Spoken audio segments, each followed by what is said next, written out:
All right. Good evening, everybody. It looks like we have a few more people coming in, but for the sake of time, I'll go ahead and get started. Hope everybody's having a great Monday so far. If you don't already know me, my name is Mallory Fancher.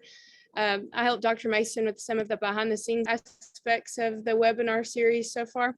Dr. Mason couldn't be here with us tonight. She's at a different event, but she may jump on towards the end of the webinar tonight. But just as usual, if anybody has any questions, please feel free to either use the chat box or our Q&A box, and we'll get those questions answered for you.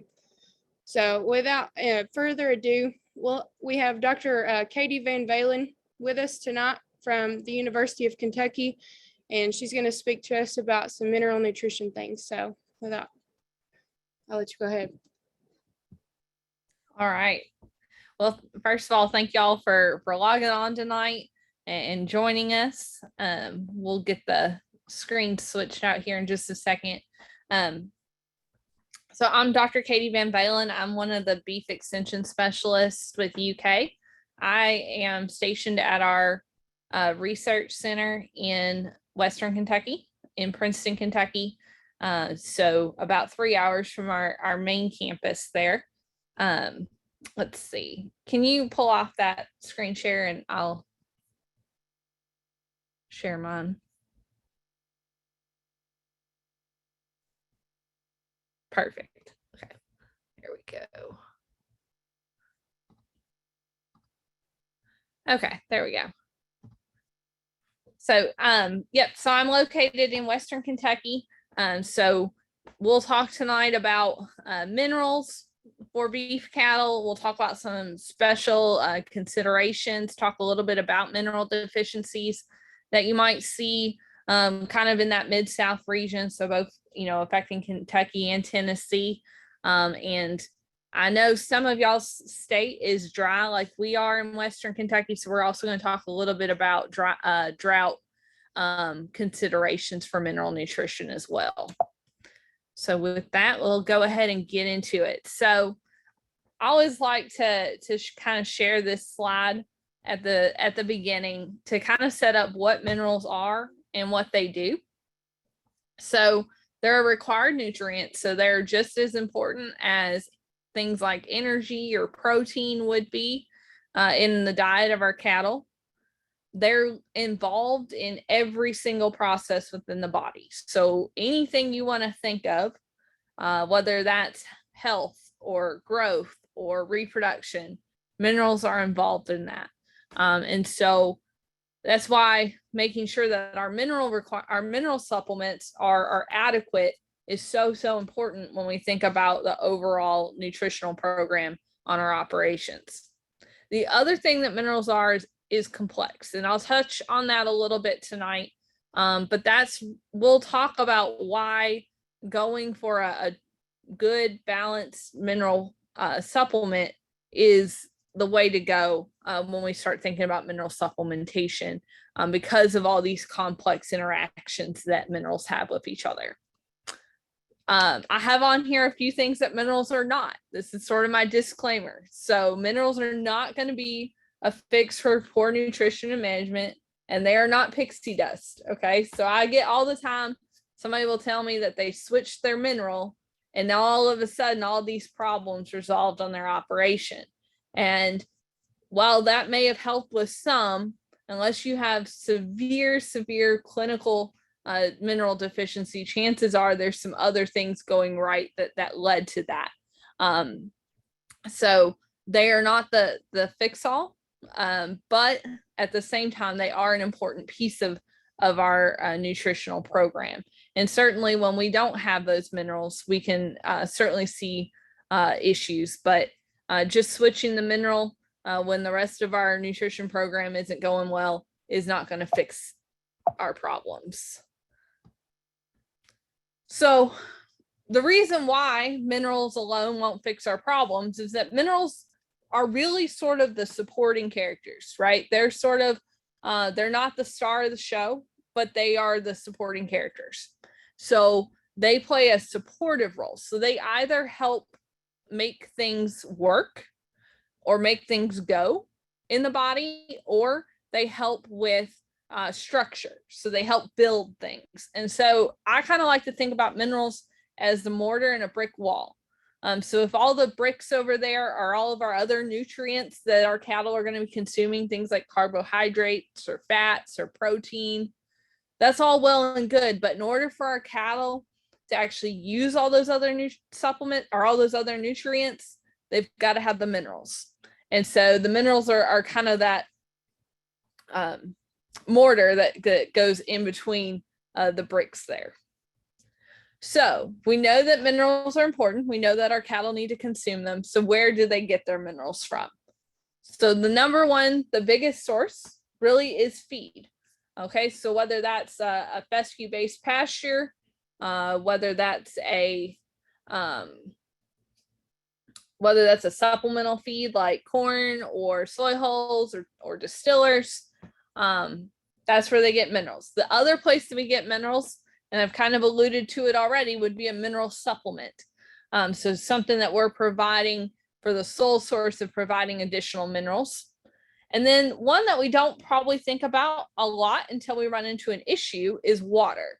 So water is not going to be a great source for all of the minerals, but unfortunately it can bring in some minerals that can cause problems with other minerals. So water may have a lot of sulfur in it, for example, and sulfur can actually cause, too much sulfur can actually cause a deficiency of other minerals through a relationship that we call an antagonism.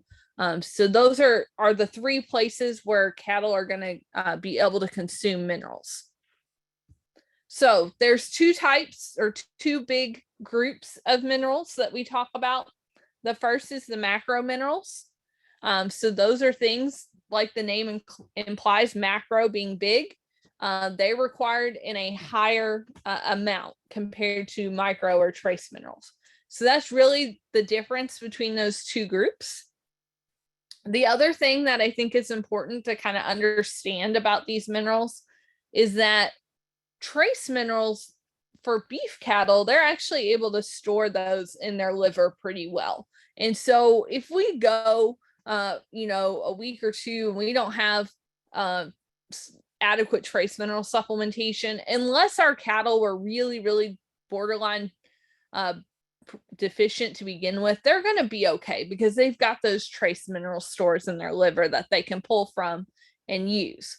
The thing with the macro minerals is that those minerals are stored in other parts of the body, like bone, for example, and the body really doesn't have a great way to use that mineral that's in bone. And so it's really important that we're meeting those macro mineral requirements through the diet, because cattle don't have a great way, cattle or really any species don't have a great way to readily move those macro minerals back and forth.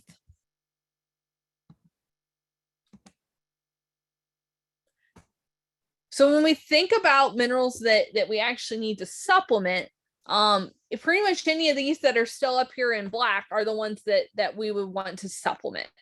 So things like potassium or iron or sulfur, while our cattle have a requirement for those things, typically we don't see a single source of those on a mineral tag, and we'll look at that tonight.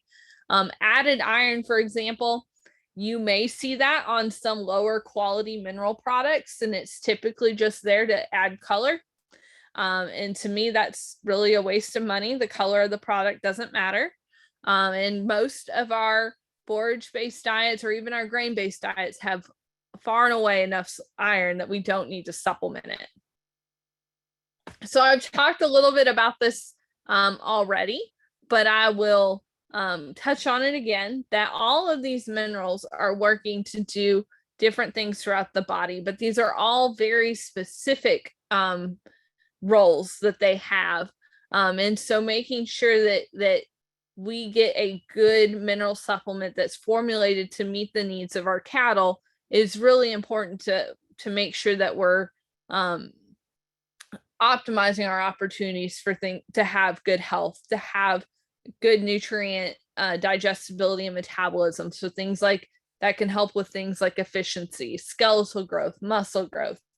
Again, all the things that we tend to get paid on in the beef industry ultimately rely on these minerals being included in the diet. So I touched on feed sources being a major contributor of minerals that our cattle consume. And so when we think about grazing cattle or cattle that are on high forage diets, one of the things that can really factor in to whether or not we need to supplement is how available that mineral is within the plant. So for example, our cattle are out grazing, they're consuming, their daily intake of forages, and we analyze that forage, and let's say it has 50 parts per million of zinc. And so let's say that's enough zinc to meet their requirement. But what we don't really have a great understanding about is whether or not they can use all 50 parts per million of that zinc that we've analyzed. And so that's why a lot of times when you talk to a nutritionist, we'll say something like that we typically supplement the requirement for most minerals, and we kind of ignore what's actually there in the feed stuff for some of our minerals in particular.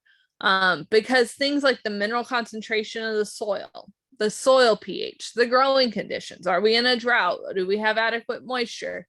Plant maturity, all of these things factor in to whether or not the mineral in that forage is available for our cattle. And so because of all those factors, because of that complexity, relying on supplying a mineral supplement is really one of the ways that we can kind of overcome all those variables and all those unknowns. I already talked briefly about the minerals in the water sources, so things like iron and sulfur, as well as salt. And tonight, when I talk about salt, it's usually in the context that salt drives intake. And so I want you to think about that when we think about salt being in our water sources, in terms of whether or not cattle are readily going to consume things like free choice minerals.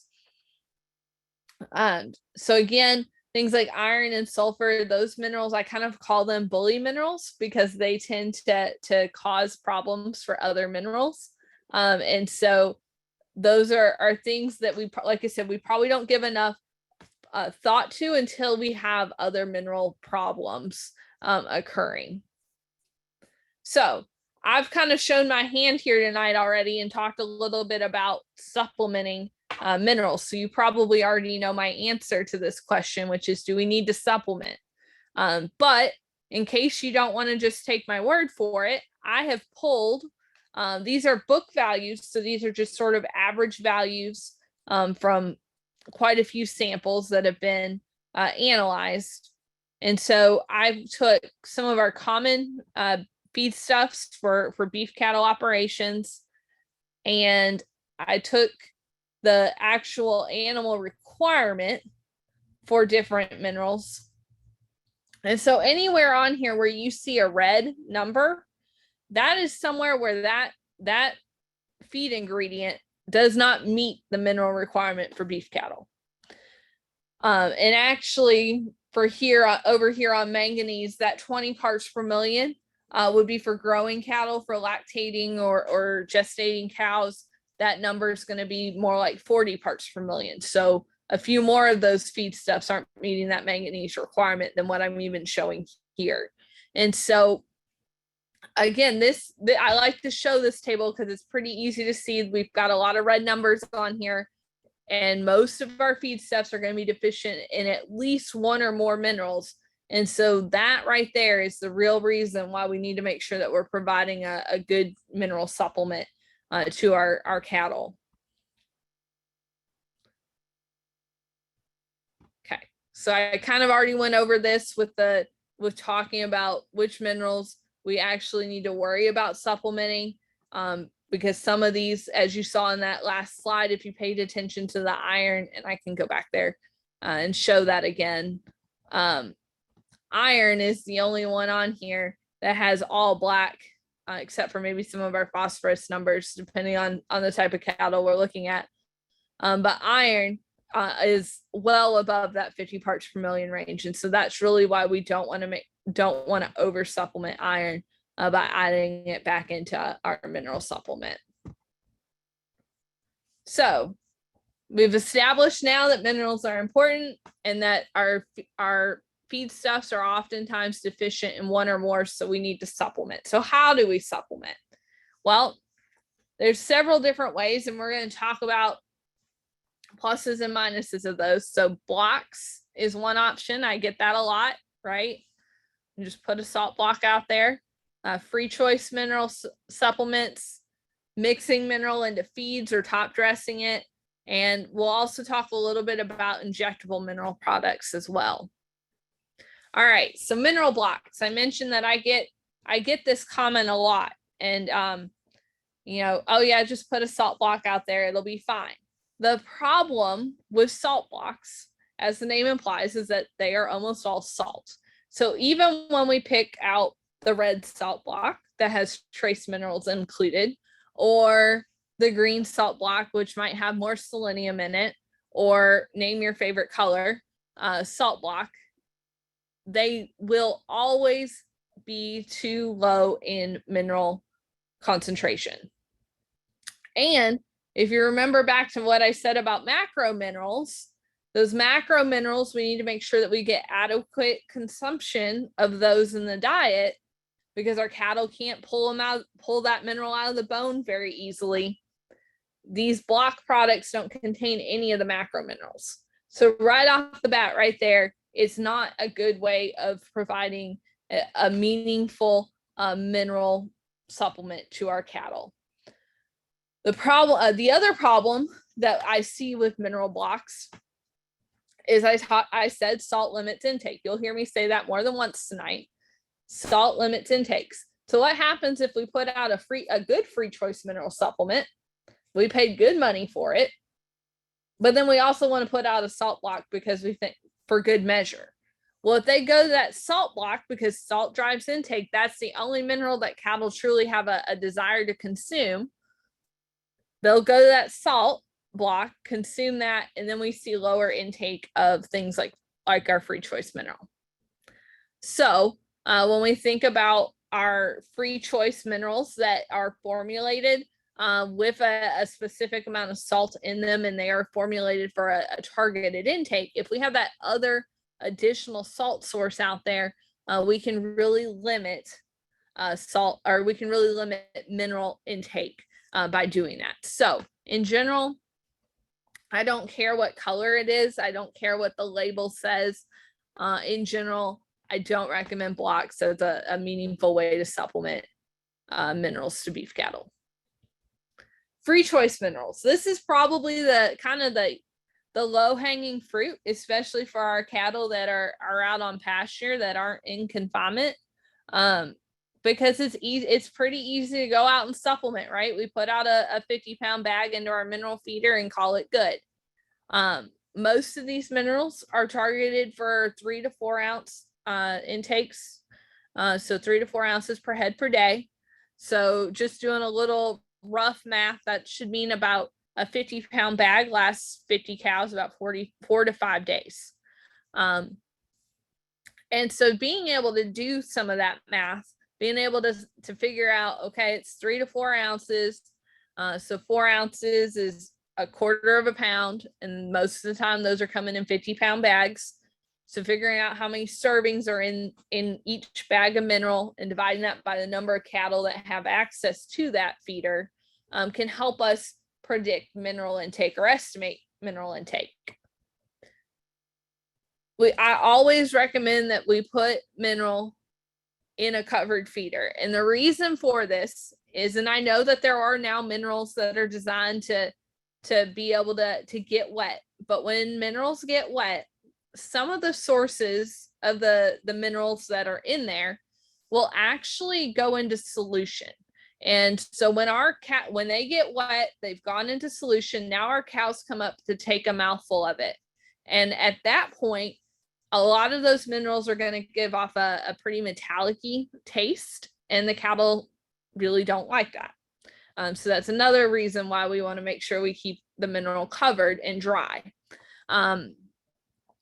We don't want to do anything that's really going to limit intake of mineral. I like to keep the mineral feeder close to a water source to make sure that we're getting adequate intake.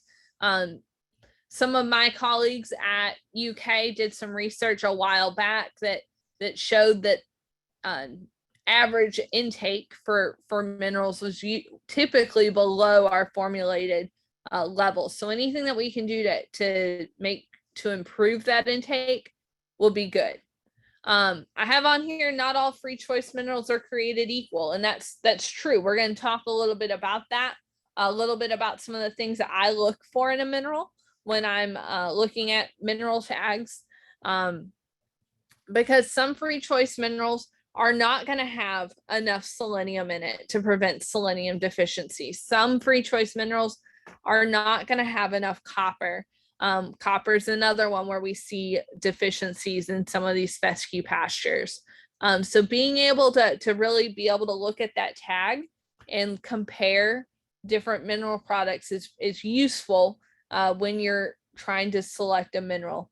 I know UK has one, and I'm sure UT probably may have a similar resource, but we've actually put out a spec sheet of what we would recommend for beef cattle in Kentucky for minerals. And so having a resource like that can be useful when selecting a free choice mineral. Also, I know a lot of our agents, we do some agent trainings to make sure that all of our agents are able to help answer some of those questions when comparing different mineral tags. I always put this on here because it seems like about every other time I give a talk on minerals, somebody asks me about this. So I just started putting a slide on it in my talks. So free choice does not mean cafeteria style. I've already said tonight that salt is the only mineral that cattle truly have an appetite for, or will basically get a craving for. So there's this idea, sort of an old wives' tale, that cattle will consume whatever mineral they're deficient in. The problem with that is that cattle do not have nutritional wisdom. So you and I have nutritional wisdom. What does that mean? Well, that means if I'm given the option between a burger and a salad, I know which one might be healthier for me, but I can choose which one tastes better. Cattle don't have that ability to recognize which one's going to be the better option for them. They're going to pick which one tastes better. So that consumption is really driven by palatability, and most of the minerals that we're going to put out there for cattle are not very palatable. So putting them out like this in a cafeteria style means that they're going to eat whichever ones are taste good, and not necessarily which ones they actually need in their diet. The other reason why I don't recommend the sort of cafeteria style gets back to this other idea I've talked about tonight, which is the relationships that all these minerals have with one another. And so this is what we call the mineral wheel, and it shows all those different relationships. So each line on here goes from one mineral to another and shows minerals that have a relationship with one another. And what that relationship means is that if we get too much sulfur, for example, we can cause a copper deficiency. And so it's these relationships here that really make it important that we are providing a balanced mineral program. And so something like a cafeteria style mineral program isn't going to allow us to do that.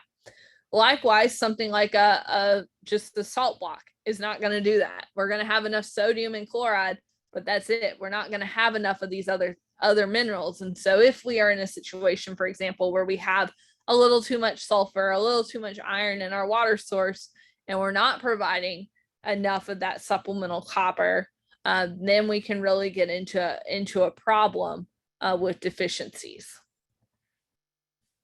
Another option I like, especially if we are feeding cattle, I like this option when we're thinking about weaning calves and preconditioning them, is to mix the mineral in with a supplement or potentially top dress it. because this can help ensure adequate intake. We're not relying on the cattle to come to that feeder. We're going to put it right into the feed. And that is something that a nutritionist can help you with. Some of our feed stores may already have some supplements formulated that have minerals included in them. So again, this is another option that I like, because basically now with every mouthful of feed that they're eating, they're getting minerals in every bite.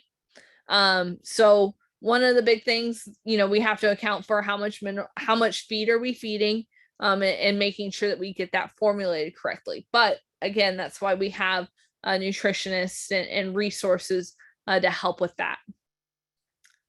Another option would be top dressing, where we can weigh out the right amount of mineral for each animal and top dress that on the feed. Again, in situations with maybe with weaned calves where they are going through a stressful period, feed intake might be low. This might be an option for that time frame. I will throw out that minerals are really important, again, for things like health. And we know that they're important in stressful situations like weaning would be. So again, this is just another way, especially if we've got cattle coming up and we're feeding them. On the flip side, on the other side of weaning, this is also a useful tool when we're receiving calves in as well. Okay, I'm going to touch a little bit on injectable trace minerals.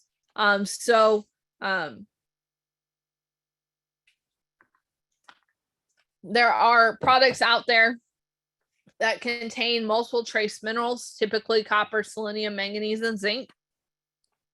And it's an injection. And these injections, what they do is they improve what we call trace mineral status. So they improve the concentration of these minerals either in circulation in the blood or in tissues like the liver. There's been a lot of research done on these products, and they really show variable results on performance measures like reproduction, growth, and health or stress responses. The other thing is that you do have to get these through your veterinarian.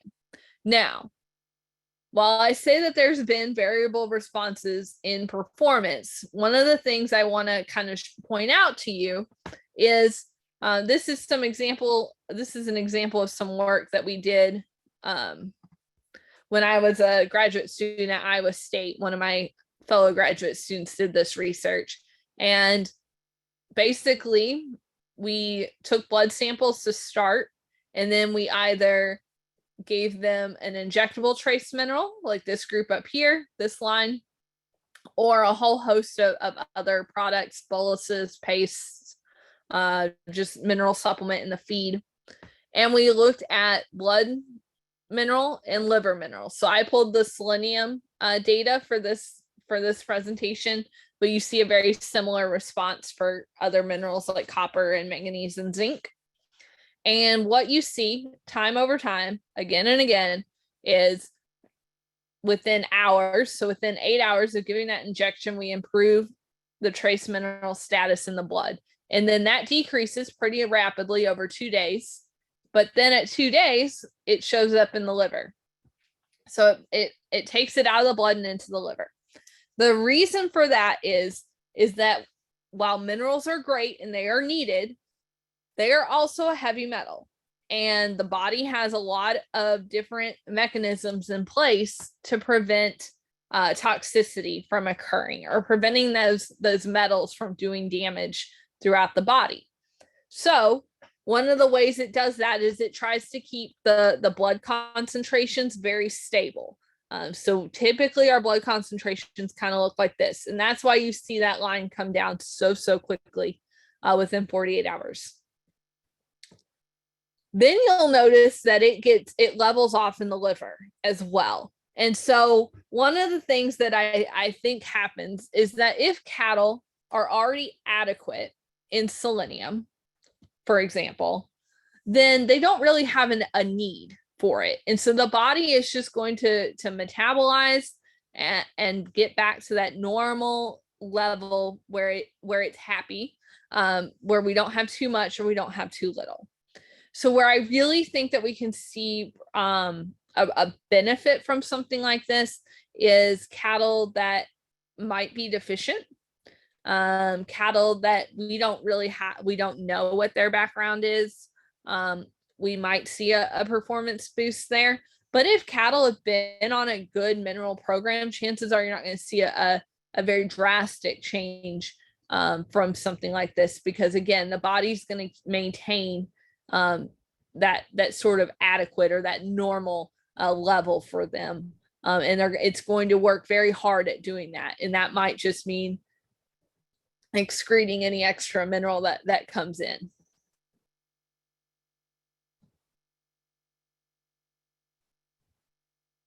Okay. So we've gone over the sources, and I talked a lot about free choice minerals. So I wanted to touch a little bit on reading mineral tags because there's a lot of numbers on there and there's a lot of words. And I think that sometimes that can be a little overwhelming.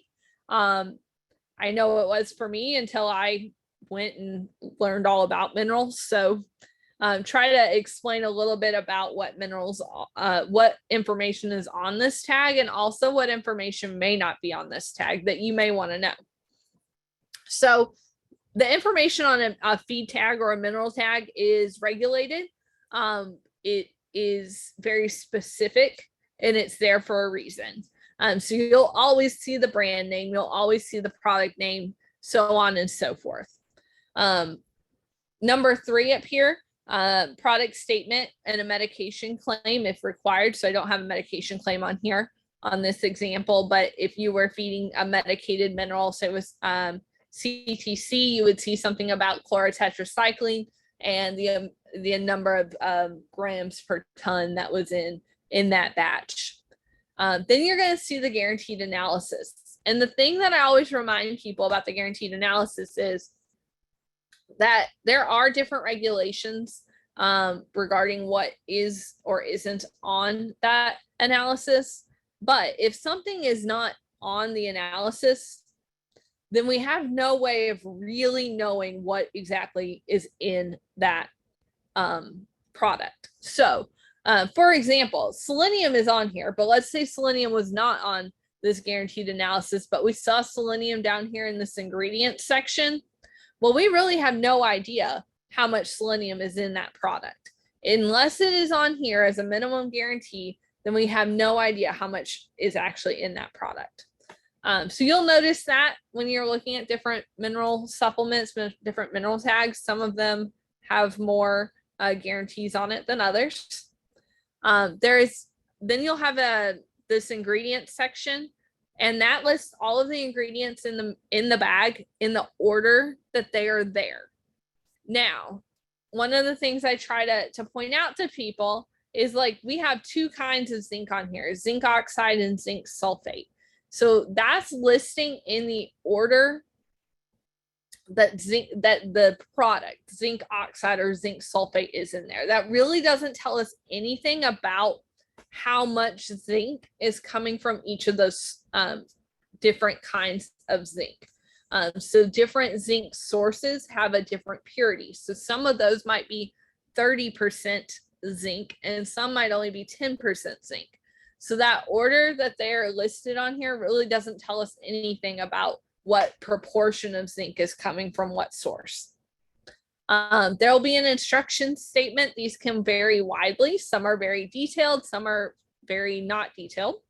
Looking over those, that's where you're going to find information related to what the target intake is, which would be great if we're monitoring intake of our mineral.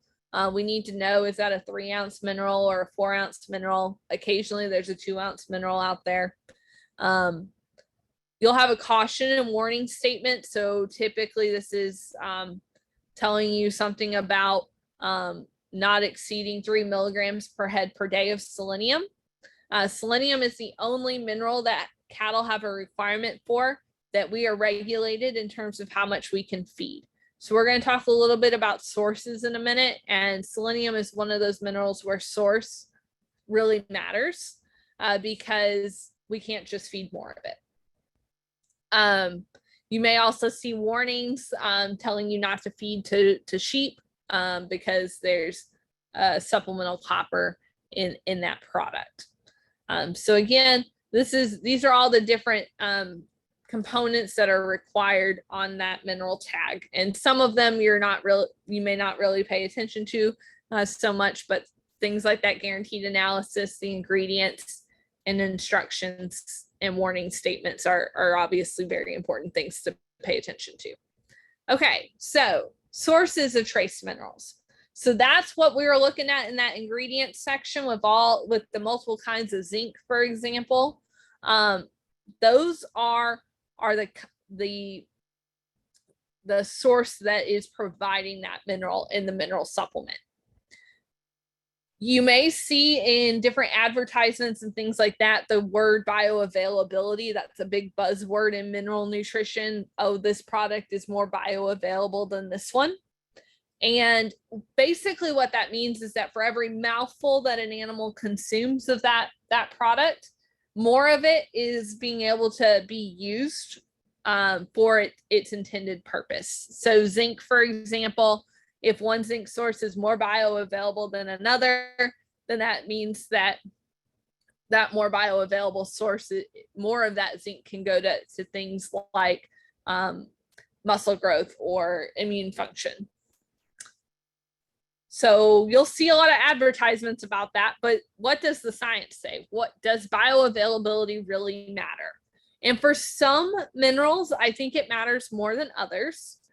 So in this part of the country, copper and selenium are two where I really think it matters. Copper is deficient in our fescue-based pastures. We know that there's some other antagonisms out there working against copper. So copper source I get concerned about, and then selenium source, because we do have some selenium deficient areas, and we already talked that we can't feed more selenium, so we need to feed it from a more bioavailable form. Okay, so what are these different sources? And this is just a good example of them. Some of the extension publications that are out there have tables that have more of these sources in them. But sort of our gold standard, the thing that we compare everything else to, is inorganic. And inorganic is minerals in the form that they are mined from the earth. Basically, this means they contain no carbon. They're not a organic compound. If we think back to organic chemistry class, they just contain no carbon. So when you're looking at that ingredients paragraph, that's going to be things like oxides and sulfates. So if you remember back that previous slide, we had zinc oxide and zinc sulfate on there. Those are both inorganic sources, but in general, the oxides are less bioavailable than sulfates. Then we have things called organic, or you may see them referred to as chelated minerals. This is the mineral plus a carbon containing molecule. This has nothing to do with USDA organic food programs. It is truly the chemistry behind these products that drives the name. So organic, or like I said, you may see it referred to as chelated. And so when we're looking on those mineral tags, you'll see things like mineral tied to an amino acid. So something like a methionine or a lysine. You might see something that says zinc amino acid complex. Those are all different sources of organics. So those are kind of the buzzwords that you look for if you're looking for an organic or chelated product. Copper lysine, copper amino acid complex, for example. Hydroxys are another family of mineral sources. They are inorganic in nature, but they work a little differently than our traditional inorganics. And so that makes them more bioavailable than those traditional inorganics. Those are going to be things like zinc hydroxychloride or basic copper chloride. The basic copper chloride kind of throws you because it doesn't keep that hydroxy in the name. But those are hydroxy sources of trace minerals. So kind of in general, my general rules of thumb is that inorganics are less bioavailable than the organic or the hydroxy sources. Now, one question I usually get is one organic source better than another? And that's kind of an area where we don't have a lot of research. A lot of that research is company funded. And so we don't get a lot of direct comparisons across organic products. We get a lot of comparisons back to the inorganics. Okay, so I pulled a couple of tags here, the ingredients section anyways from those tags. And so just kind of walking through what's in each of these. So this top one here, we've got zinc sulfate and copper sulfate. So those are inorganic sources. Then down here, we have zinc amino acid complex, copper amino acid complex. So that's our organic sources. Another one I want to point out in that top one, you have zinc proteinate. That is another organic source. Copper proteinate is another organic source. Now, I hit pretty hard on selenium and saying that selenium source was important, right? And so you'll see on here that we have sodium selenite. That is a source of selenium. That's the inorganic source of selenium. Selenium yeast is our organic source of selenium. So you will see that on a lot of mineral tags that have a organic source of selenium. It's just going to say selenium yeast. And that is something to look for. In general, finding products that have a blend, so that selenium yeast and sodium selenite, that's not a problem. In fact, some of the research that we've done up at UK shows that having a mix of the two sources is actually better than all from one versus all from another. So again, those are just some of the things I like to try to point out, these multiple sources and what they might look like on an actual feed tag. So what about the information that you don't have on the tag that you might want to know? We don't know the proportion of each mineral coming from the different sources, right? So if we've got zinc sulfate and zinc amino acid complex listed on that tag, we don't know if that's a 50-50 blend or a 90-10 blend or somewhere in the middle. And the reason why I point this out to folks is when we're really crunching numbers and pinching pennies, these more bioavailable sources of minerals come at an additional cost. And so being able to recognize what we're actually getting in that product is really useful. And that's something that your local feed dealers should be able to get you that information. If they don't know it offhand, they should be able to get you that information, so that especially if you're comparing different products, you can compare those as equally as possible, or at least be able to take that into consideration. Another thing that you won't know just looking at the mineral tag is which sources are more bioavailable. So you all, after tonight, will hopefully have a better understanding of that. But if you're just looking at that tag, nothing on that tag tells you that zinc amino acid complex might be more bioavailable than zinc sulfate. And again, I touched on this when we went over the guaranteed analysis, but if it's not in that guaranteed analysis, we don't actually know how much is in there. So I wanted to walk through some guaranteed analysis and walk through the what is in a block versus what might be in a free choice mineral. So earlier I mentioned that UK, we have a mineral spec sheet. So this is our basic cow-calf mineral. And so I always like to throw this up now that we've gone over the guaranteed analysis to really compare to the block versus what's in a complete mineral, right? So the block, first thing right off the bat that should jump out to you is it's 94 to 99% sodium and chloride. It's 94 to 99% salt, and that's about it. We've got some sodium, and then we've got a little copper, a little zinc, iron, so on and so forth. But remember that the intake of that product is going to be lower because they're going to meet their need for salt more quickly. Whereas when we look at a free choice mineral, salt is typically more in the low to mid 20 range. And you'll see that we have our macro minerals. So we've got calcium in here, we have phosphorus, magnesium, and you'll notice that we have even more, we have our trace minerals in here. And I'll touch a little bit on vitamins tonight, but we also have vitamins in here, and vitamins are also important. And that is another thing that we don't get from blocks when we throw those out in the pasture. So vitamins, let's not overlook vitamins. We don't spend a lot of time talking about vitamins in beef cattle because beef cattle can actually do a pretty good job of making most of the vitamins that they need.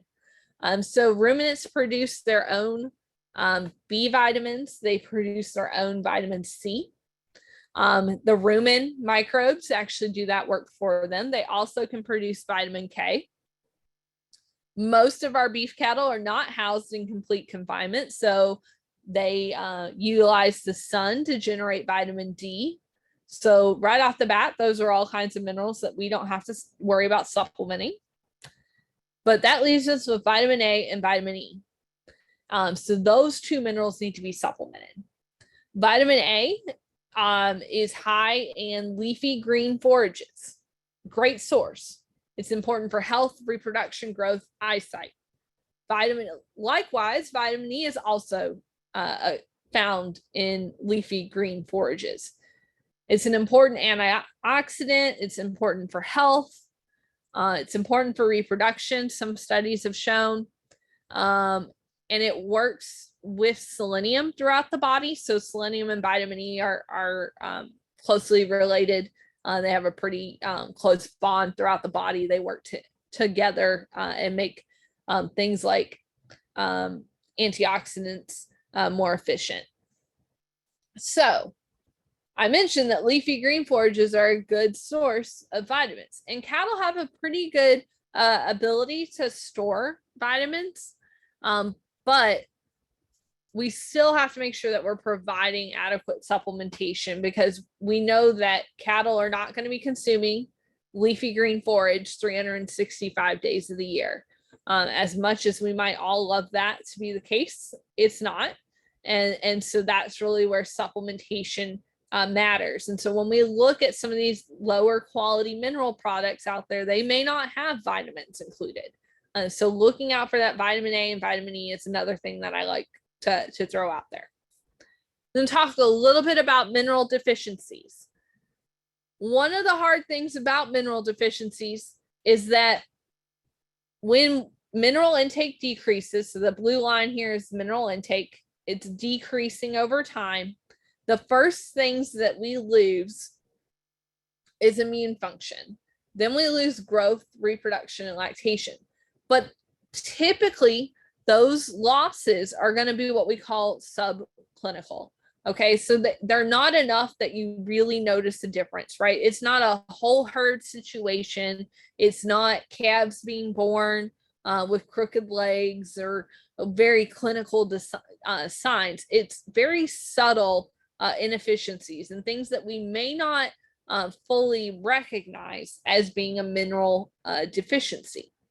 In fact, when these subclinical mineral deficiencies occur, if you take a blood sample, it may still look normal because, again, that body works really hard to maintain those blood levels. And so we can still start to see these subtle losses in performance. Eventually, we get to the point where we have clinical signs of deficiency. So subclinical, again, lower calf crop percentage, higher pull rates for stressed calves when we bring them in, lower growth rates. But again, they're just subtle differences, and we may not really notice them if everything is in that subclinical deficiency. It's really difficult to identify unless we are doing a really fantastic job with record keeping, and even then, it can be easy to miss some of these things, or easy to blame it on something else and not think about the mineral program. Few things where we do see clinical issues: urinary calculi or water belly. That happens when we don't have an adequate calcium to phosphorus ratio. So I don't get bent out of shape about ratios very often with minerals, but calcium and phosphorus is one that I think is important. So that ratio should be about 2-to-1 for calcium to phosphorus. Problem is when we look at a lot of our byproducts or grain feed ingredients, they have an inverse ratio. So they actually have twice as much phosphorus as they do calcium. And so cattle can basically get urinary stones as a result of this inadequate calcium to phosphorus ratio. So I really get concerned about this in situations when cattle are consuming higher grain diets. I know over the last couple of years, we've seen a lot more folks finishing cattle on their farms.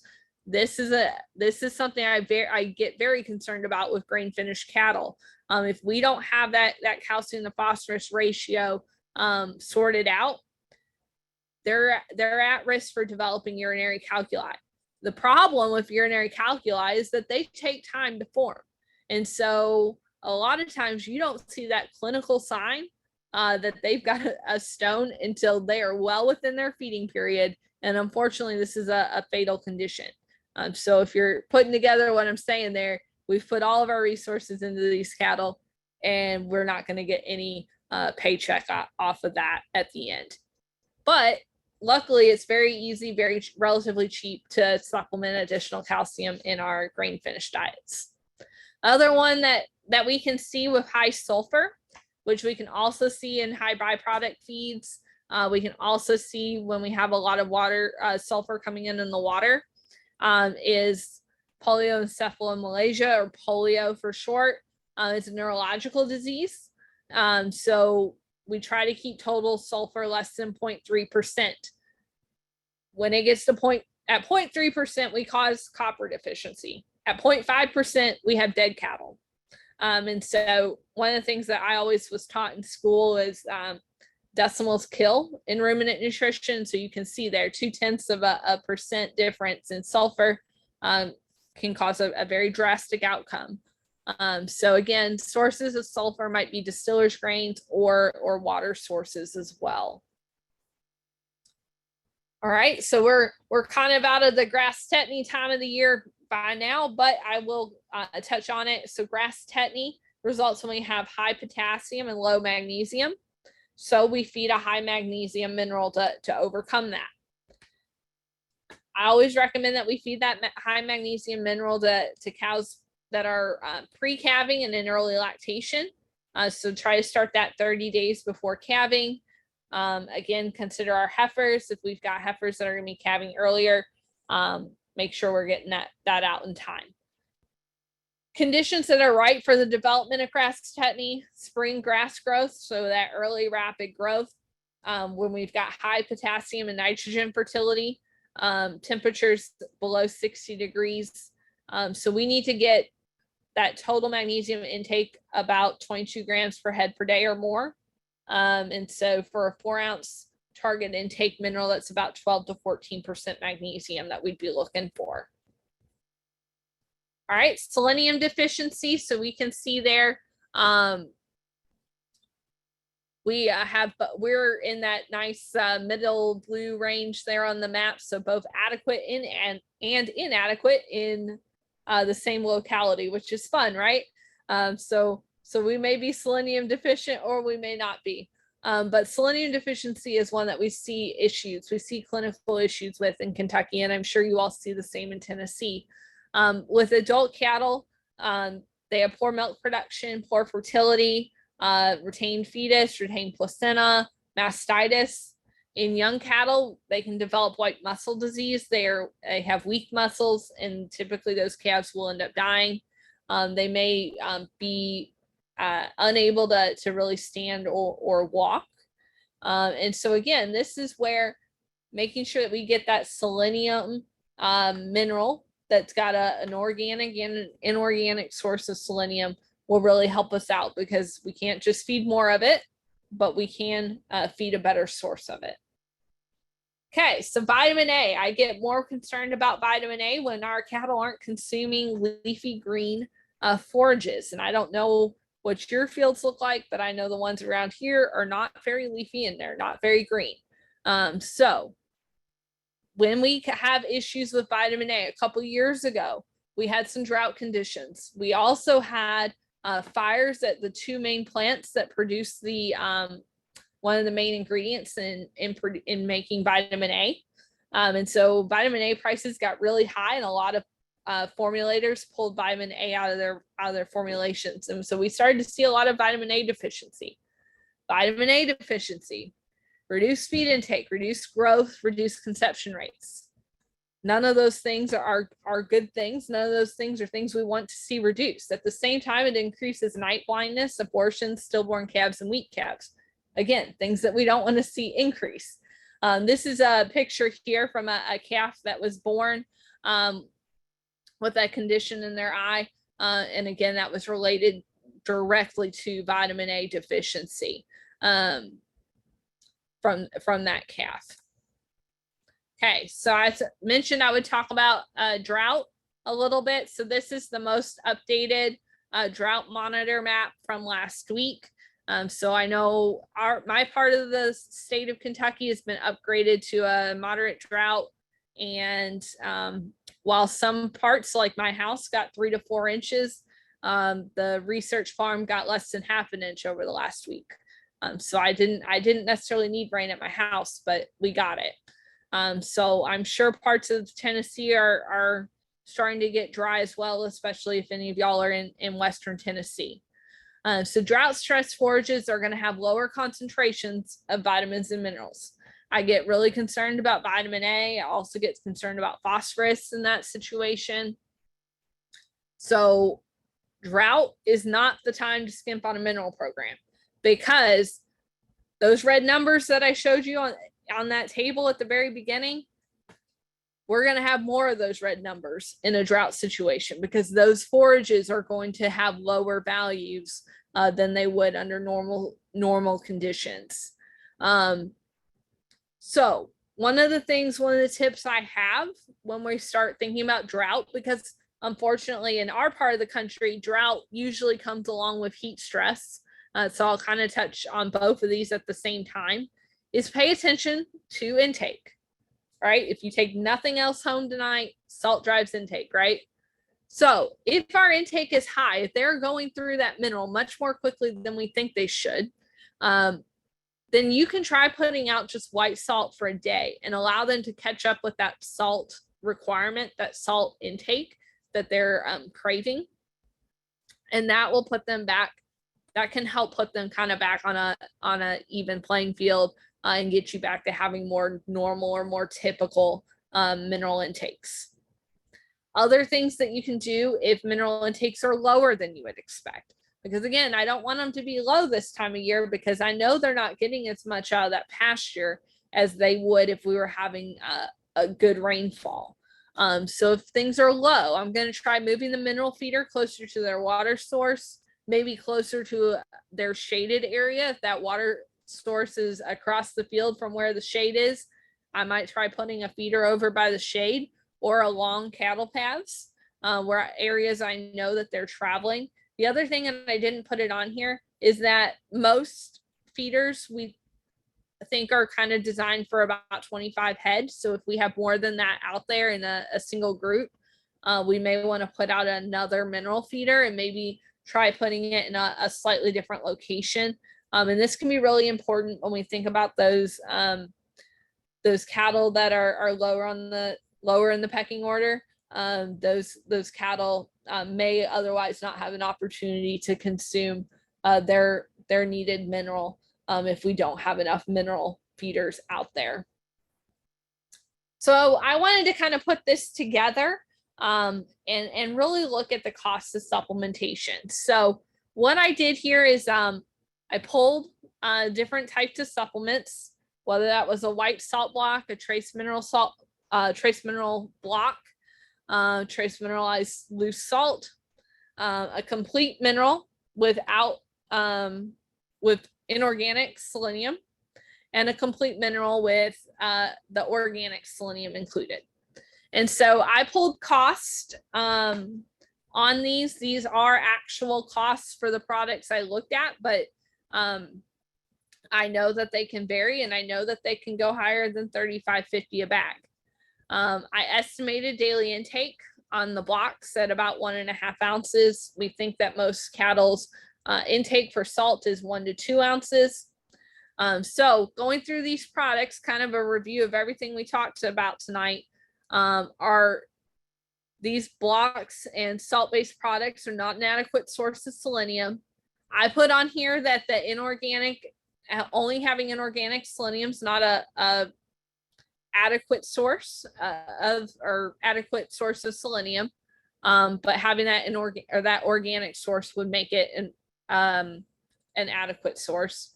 Then we go through vitamin A, right? A lot of these cheaper products, they don't even have vitamin A, because vitamin A and vitamin E are pretty expensive ingredients, so they're not going to be able to fit them in there at their price point.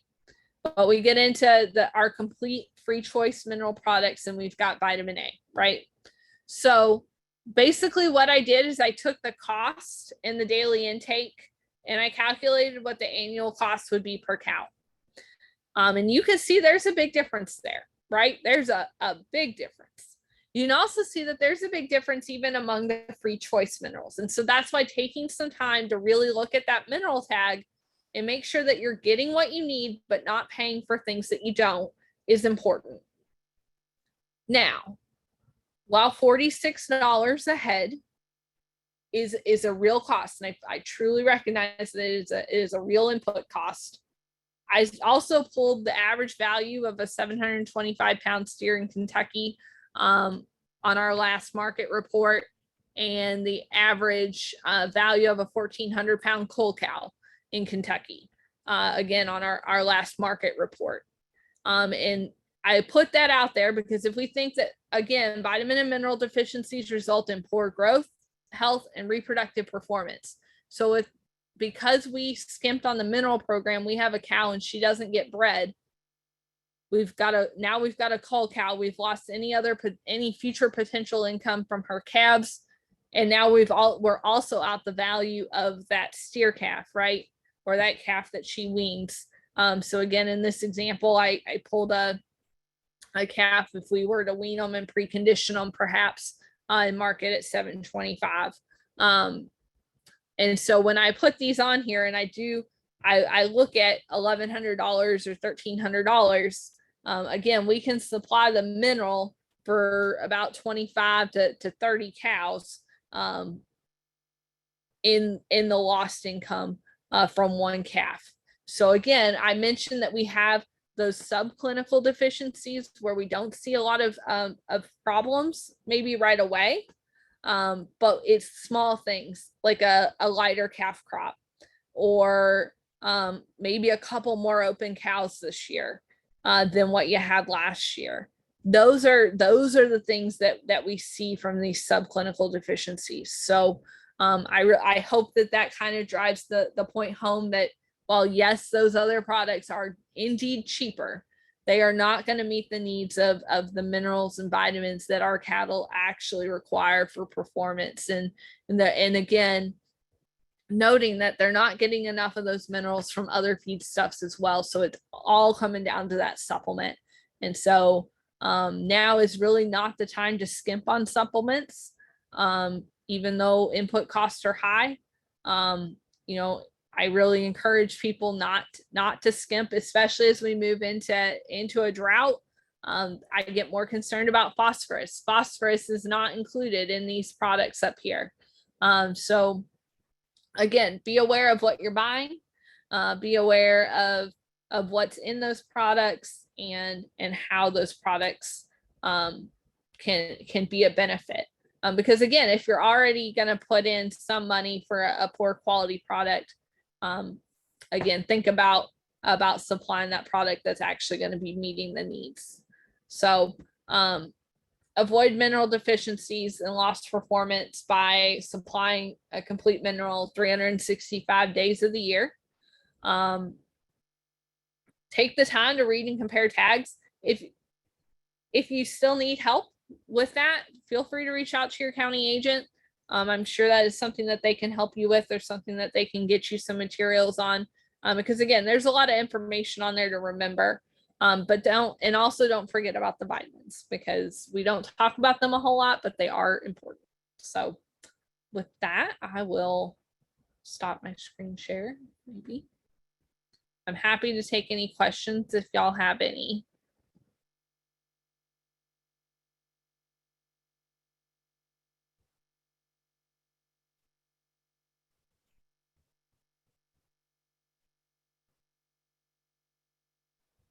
Thank you, Dr. VanValin.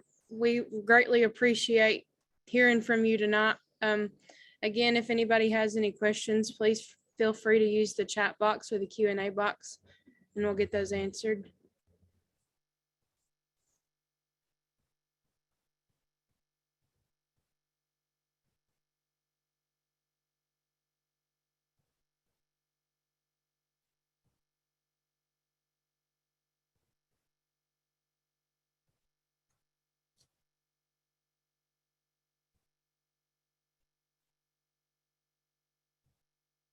Let's see. Oh, is there one on here for, yes, in the so question is, how much copper or selenium do you want to look for? And again, that's going to depend a little bit on what that target intake is in the mineral supplement.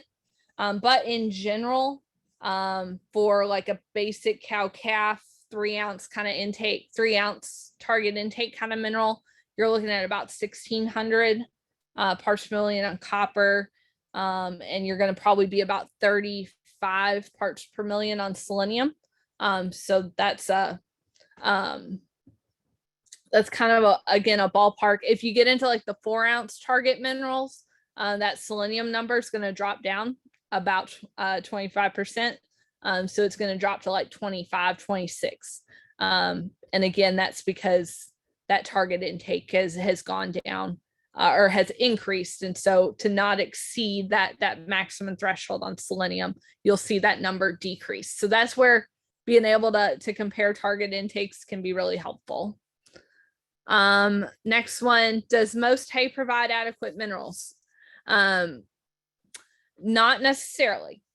So it may be a good source of some of our macro minerals, but a lot of times it's going to be deficient in at least one or more of the trace minerals. And so that's where I typically tell folks to always provide that supplement year round, because most of our forages, it's one or more that they're going to be deficient in. So there's not a magical feed stuff out there that has it all, unfortunately. Any manufacturer recommendations? I don't really have any recommendations on manufacturer. I will just say this, that what is on that label is regulated, and so that periodically inspectors will come in and sample those, and if they don't meet what is on that guaranteed analysis, then they'll actually they can pull the product. So that's why I kind of harped on making sure that you look at that guaranteed analysis and don't necessarily assume that just because it's in the ingredients but it's not on the guaranteed analysis that there'll be enough of it. So that might be one tip. Like I said, I don't have a specific manufacturer recommendation, but making sure that you know what is in the product and what you're buying will be some of the best tips I can recommend. A lot of your local feed dealers can also do custom mineral mixes for you. If, for example, you can't find something that's got organic selenium in it or something like that, but enough research has been done on the selenium that we're really starting to see more of that. But that might be a area where I tell folks to maybe look at a custom mix, or go in with a group of county cattlemen associations or something like that to get a bulk order in. I know that's one way here in Kentucky that some of our organizations can help save some money on mineral cost, is the cattlemen's associations will put in a bulk order. And they can get that custom mixed at one of the feed mills, and that can help save some money and ensure that you're getting a good quality mineral. So. Okay, question about feeding high mag mineral year round. I get this question a lot. So will it hurt the cattle? No. But here's my concern. And let me rephrase. Will it hurt the cattle because of the magnesium? No. But here's my concern. I have found that cattle do not really particularly enjoy the flavor in high mag mineral. Magnesium clearly does not taste good because I find that mineral intake drops off when we put that high mag out there. And so my only concern would be with feeding it year round is that you could potentially get into a situation where they're not getting enough of the other minerals because their intake is lower. Now, if they're hitting that 4-ounce target intake, most of our high mag minerals have a higher intake target at that 4-ounce because we have to be able to just fit the extra mineral in the formulation. So if they're hitting 4 ounces, it's not a problem, but typically those are a more expensive mineral. So I just put that out there that it's probably not going to hurt them, but unless you're not hitting those target intakes. If they're not hitting those target intakes, then I have a little more concerns, especially about selenium and copper. Those trace minerals eventually becoming deficient. So yeah, I get that question a lot. But I do know, like, occasionally I've had producers who've come across a whole pallet of mineral, of high mag mineral or something like that, that they've had an opportunity to purchase for a lower cost. And in that situation, I usually would say it's probably an okay thing to move on. So.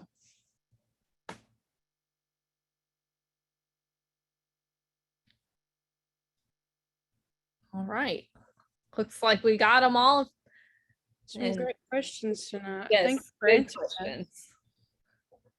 All right. If anybody has anything else, please feel free to go ahead and send that. If not, I have Dr. VanValin's information if anybody thinks of any questions after the webinar. Our next meeting will be August 1st, 6:30 Eastern, 5:30 Central Time. So we'll see you then. If anybody has, again, any questions, please feel free to either email me or Dr. Mason, and we'll get those taken care of for you. So thank you for joining us tonight. We really appreciate it. We won't waste, or not waste, but we won't take any more of your evening. So thanks, everybody. We'll see you next time.